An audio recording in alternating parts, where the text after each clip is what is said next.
नमस्कार। हम राजस्थान के अंदर हैं और हमने पूरे राजस्थान के अंदर जगह जगह जाके नब्ज टटोली और अब 3 को पिटारा खुलने वाला है। लेकिन जो कल एग्जिट पोल आए उसके बाद से सियासी गलियारों में अलग अलग चर्चा है। लेकिन हमारा जो एग्जिट पोल था हमने आपको बताया कि 125 के पार हम बता रहे हैं, लेकिन तमाम जो चैनल्स के एग्जिट पोल हैं वो बता रहे हैं कि 100 के आसपास।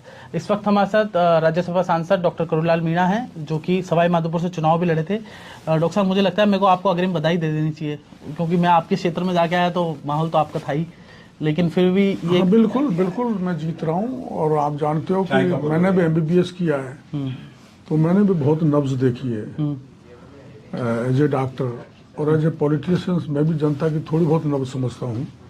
आप जानते हो 2018 में जयपुर की घाट की गुण से लेकर धौलपुर भरतपुर तक एक सीट आई थी, धौलपुर की। बाकी 27 पे हम हारे थे। 22 सीटों पर मैंने प्रचार किया है उन 28 में से, जिसमें 20 सीटें भारतीय जनता पार्टी को मिलेंगी। मैक्सिमम 6, 7, 5, 6 सीट कांग्रेस को मिल सकती हैं। जब इतना चित्र पूर्वी राजस्थान का बदल रहा है, तो पूरे राजस्थान की जो स्थिति है वो बीजेपी को 130 प्लस पर पहुंचाएगी, ये मैं बड़ा विश्वास के साथ हूँ। सर, आप 130 प्लस तो कह रहे हैं, लेकिन चाहे आपके क्षेत्र की बात करें तो एक कहावत है, हमें तो अपनों लूटा गैरों में कहाँ दम था। वो चलता रहता है, पर आप देखो माननीय मंत्री प्रसादी लाल जी हार रहे हैं, माननीय रमेश जी हार रहे हैं, भजन लाल जी हार रहे हैं, और वो हमारी जाहिदा हार रही है, सुभाष गर्ग हार रहा है। सब मतलब 95% मंत्री पर सर धराशायी हो रहे हैं। ये तो आप मानते हैं कि आपके अपने ही मतलब आशा मीना भी बीजेपी की थी, और भी ऐसे कहीं हमें तो अपनों लूटा गैरों में कदम था। इस शायरी पर आप कितना ऐसे तो 40-50 लोग थे, लेकिन हमारे यहाँ कितने भी बागी होकर खड़े हो जाएं, अंत में विचारधारा कमल के फूल को पकड़ के उसी को वोट देते हैं। निर्दलियों का कुछ नहीं बनता। नहीं, आप डॉक्टर हैं तो इन बागियों का इलाज होगा? अब बागियों का तो इलाज अपने आप हो जाएगा जब हार जाएंगे, जब इलाज ही है। क्योंकि आपने बहुत सौ इलाज कर दिया, जमानत जब पेपर लीक वालों का इलाज आपने कर दिया। आपको मैं हाँ, पेपर लीक भी किया, पुजारियों का मामला भी किया, लॉ एंड ऑर्डर का भी किया, अमागढ़ का भी किया, और गणपति प्लाजा में भी घुस गए, गणपति का इलाज सब रिपीट सब हुआ। पर जो जमानत जब्त खो बैठेगा बागी, तो उसका इलाज तो अपने आप जनता कर देगी। हम तो सबकी जमानत जब्त हो रही है ऑलमोस्ट मेरे एरिया में, आपके एरिया में सबकी जमानत मेरे क्षेत्र में यही। जो इनके मठाधीश था उसका भी इलाज होगा? मठाधीश कौन? मतलब इनको जो सबको जो पंप देने वाले लोग थे, उनको तो हाईकमान सब इन चीजों को जानता है, देख रहा है, कीनली ऑब्जर्व कर रहा है।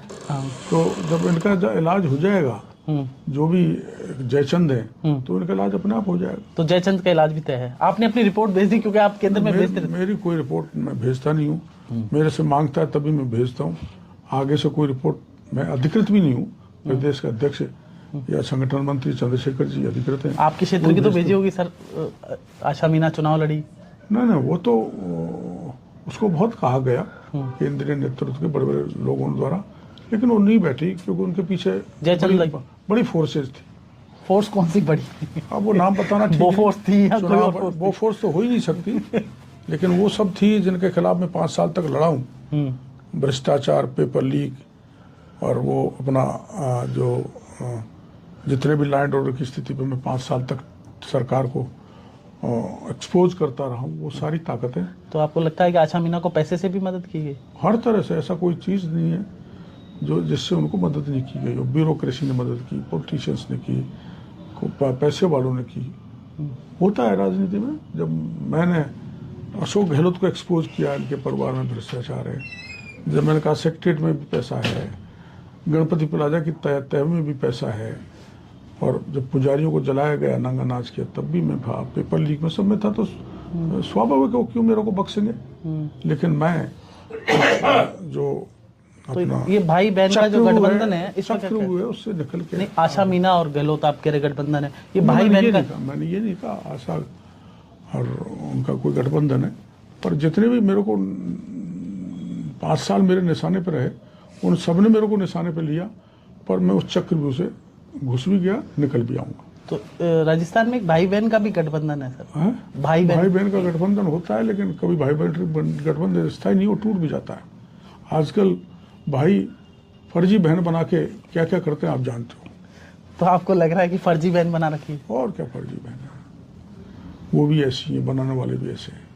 अच्छा। उनके व्यक्तिगत लाइफ के बारे में कुछ नहीं कहना चाहता। सर मैं ये कह रहा हूँ कि कांग्रेस दावा कर रही है कि अब रिसोर्ट पॉलिटिक्स भी वो कर रहे हैं बेंगलोर में भी। हाँ, ये तैयारी गहलोत साहब ने कर ली है, उनको गलतफहमी है, अति विश्वास है, और कॉन्फ्रेंस में जो गवर्नर से भी मिल आए और कह आए कि मेरा राज आ रहा है, तो वो इसके आदी रहे हैं रिसोर्ट पॉलिटिक्स के। जैसलमेर की होटल में ले गए, फेयरमाउंट में ले गए, ट्री हाउस में ले गए जयपुर के में, और अब 2 बड़े रिसोर्ट वहाँ बेंगलोर में बुक कराए, वहाँ ले जा रहे हैं। ले जाने दो, हारने के बाद जैसे पिंजरे से बंदर को छोड़ते हैं वैसे सब बंदर भागेंगे वहाँ से। सर बहुत सारे लोग ये कह रहे हैं कि जो ओपीएस का मुद्दा चला, कर्मचारियों ने जमकर हमारे वहाँ देसी कहावत है, कब मरेगी सासुर कब आएंगे आंसू।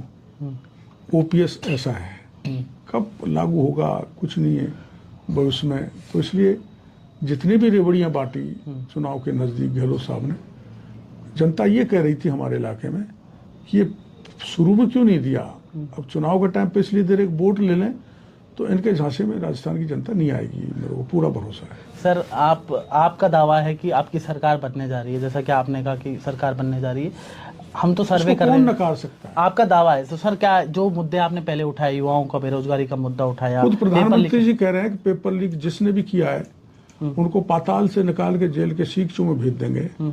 खुद प्रधानमंत्री जी कहे कि गणपति प्लाजा में काला धन और सोना निकल रहा है, ऐसी कौन सी मशीन गहलोत साहब ने रख दी? ये वो तो सोना नहीं है जो आलू से बनता है, ये असली सोना काला धन और अधिकारियों का और नेताओं का है जो 5 साल तक राजस्थान को लूटा है। देश के प्रधानमंत्री कह रहे हैं, नहीं, वो तो प्रधानमंत्री को पनौती कह रहे हैं राहुल गांधी, तो वो उनका ओछापन है, कभी नाली का कीड़ा कहते हैं, कभी मौत का सौदागर कहते हैं, उनके स्वभाव में है कि देश के प्रतिष्ठावान प्रधानमंत्री को अब्यूज करना उनकी आदत में पड़ गया है। सर आपके समर्थक ये जानना चाहते हैं कि करोड़ीलाल मीणा क्या सत्ता में आने के बाद भी वही रहेंगे, धरातल पे रहेंगे, लोगों की आवाज उठाते रहेंगे क्या? हमारे यहाँ कोई व्यक्ति का समर्थन नहीं होता, हम सब कमल के फूल के समर्थक हैं, और वो सब समर्थक नहीं। मान लीजिए आपकी लीडरशिप भी गलत कर रही है तो आप आवाज उठाएंगे? हैं? आपकी लीडरशिप, हमारी लीडरशिप गलत कर ही नहीं सकती, और जिस किसी ने किया है वो जानकारी दिल्ली को है, उनके बड़े सजग और चौकन्ने रहते हैं, हर चीज की जानकारी दिल्ली को रहती है। देश के प्रधानमंत्री को ये जानकारी हो जाती है कि डॉक्टर किरोड़ीलाल पुजारी की डेड बॉडी को महुआ से लेकर मुख्यमंत्री के दरवाजे पर ले जाके रख दिया और न्याय दिला दिया, तो कौन सी जानकारी मोदी जी को नहीं होगी? आप कह रहे हैं आप डॉक्टर है, लोग कहते हैं कि जो प्रधानमंत्री नरेंद्र मोदी वो बड़े डॉक्टर हैं, वो भी इलाज कर देते हैं। हाँ, उनसे बड़ा कोई डॉक्टर देश में दुनिया में ही नहीं है। उन्होंने बाइडेन का सबसे सैल्यूट ठुकवा लिया यहाँ के G20 में।